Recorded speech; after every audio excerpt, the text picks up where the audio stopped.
घुटने की चोट यानी कि नी इंजरी से कैसे बचे।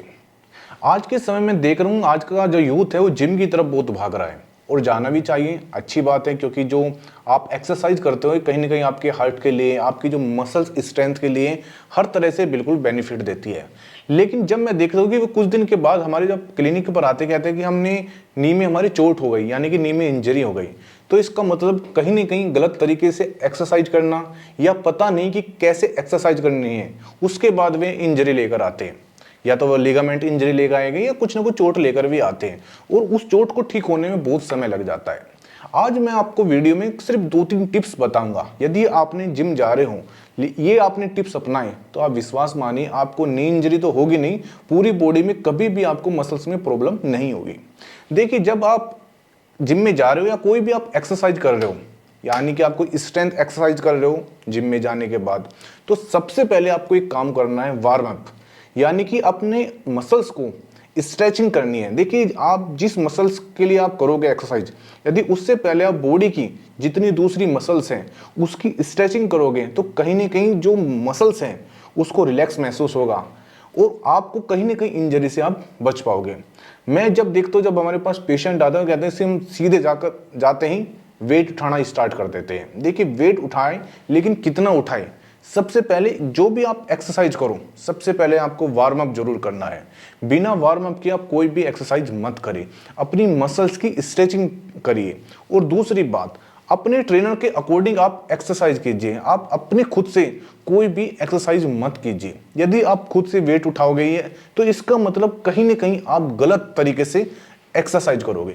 अब बात करेंगे हम घुटने की। देखिए, जो नी है, नी मान के चलिए हमारा नी है, इसको सिर्फ 2 ही मसल्स स्ट्रेंथ देती है, यानी कि 2 ही मसल से ही बना हुआ है। जो पहली मसल्स है वो है क्वाड्रिसेप्स और जो इसको पीछे मसल्स होती है वो होती है हैमस्ट्रिंग मसल्स। ये 2 मसल्स कहीं ना कहीं पिलर का काम करते हैं घुटने को।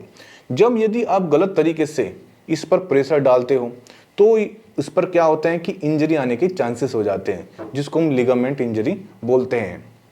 आपको करना क्या है, इन मसल्स को पहले स्ट्रेचिंग करनी है, यानी कि इन मसल्स को आपको स्ट्रेंथ देनी है। उसके बाद ही आप कोई भी नी की एक्सरसाइज कीजिए, चाहे आप कोई वेट उठाइए या नी की आप कोई भी लेग की एक्सरसाइज कीजिए, आपको इन मसल्स को नुकसान नहीं पहुंचाना है। जब ये मसल्स को नुकसान पहुंचाएंगे आप, तभी आपको नी में प्रॉब्लम आनी स्टार्ट हो जाती है। सिर्फ आपको इन मसल्स का ध्यान रखना है। फिर सेकंड एक चीज और मैं आपको बता देता हूं, यदि आपका वेट ज्यादा है, माने कि आप ओबेसिटी है आपके अंदर और आप जिम में जा रहे हो वजन घटाने के लिए, तो आप सबसे बड़ी गलती क्या करते हो, उसके बाद आपको नी इंजरी आने के बहुत ज़्यादा चांसेस हो जाते हैं। वो करते हो आप ट्रेडमिल पर दौड़ना। देखिए, यदि आपका वजन ज़्यादा है तो डायरेक्ट आप ट्रेडमिल पर मत दौड़िए। कुछ दिन, 1 महीना आप सिर्फ आप ट्रेडमिल पर चलिए, थोड़ी स्पीड पर, धीरे धीरे आप स्पीड बढ़ाइए, उसके बाद आप ट्रेडमिल पर दौड़िए। क्योंकि जब आप ट्रेडमिल पर दौड़ते हो तो मैंने आपको ये 2 मसल्स बताई है, क्वाड्रिसेप्स और हैमस्ट्रिंग, कहीं ना कहीं इनमें इंजरी आने के चांसेस हो जाते हैं, जिसको हम बोलते हैं लिगामेंट इंजरी हो गई। उसके बाद इसको ठीक होने में महीनों, यहाँ तक कि सालों लग जाते हैं और कोई कोई पेशेंट है वो ठीक भी नहीं होता है।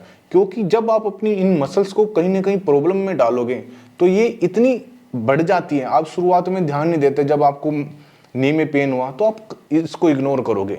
1 महीने बाद, 2 महीने बाद जब आप इसको रेस्ट नहीं दोगे या ट्रीटमेंट नहीं लोगे तो ये जो ये नी पेन है परमानेंट हो जाएगा और इन फ्यूचर आपको प्रॉब्लम में आएगी। तो यदि आप ओबेसिटी हो तो ट्रेडमिल से तो कहीं ना कहीं दूर रहना आप स्टार्ट कीजिए।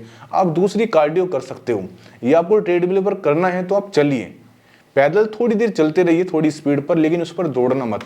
क्योंकि जब आप ट्रेडमिल पर दौड़ोगे तो आपकी पूरी बॉडी का प्रेशर आपके घुटनों पर आ जाएगा और आपके घुटने में दर्द रहना स्टार्ट हो जाएगा। यदि आप जिम जा रहे हो और जिम जाने के बाद आपकी किसी भी मसल्स में पेन होना स्टार्ट हो गया है और स्पेशली नी में, तो मैं आपको एक सजेशन करूंगा कि आप मेरा जो सप्लीमेंट है, ये जिसका नाम ऑर्थो जो है, इसको आप लेना स्टार्ट कीजिए। यदि आपको कोई पेन भी नहीं है और तब भी आप ये सप्लीमेंट लेते हो, उसका ये फायदा होगा कि आपको इन फ्यूचर आपकी किसी भी मसल्स में पेन नहीं होगा। और स्पेशली नी में, बैक में ज़्यादातर दर्द कहाँ होता है जिम जाने के बाद, या तो बैक में होगा या गर्दन में होगा या नी में होगा, ये 3 जगह ज़्यादातर पेन होता है। लेकिन यदि आप ये सप्लीमेंट लेते हो तो आप इन फ्यूचर भी कहीं ना कहीं इन दर्द से बच पाओगे। और यदि आपको कोई दर्द है तो बेफिक्र होकर आप स्क्रीन पर मेरे नंबर है, आप हमसे भी कॉन्टैक्ट कर सकते हो। धन्यवाद। और ज़्यादा से ज़्यादा एक छोटी सी रिक्वेस्ट ये करूँगा, प्लीज़ चैनल ज़रूर सब्सक्राइब कर देना। धन्यवाद।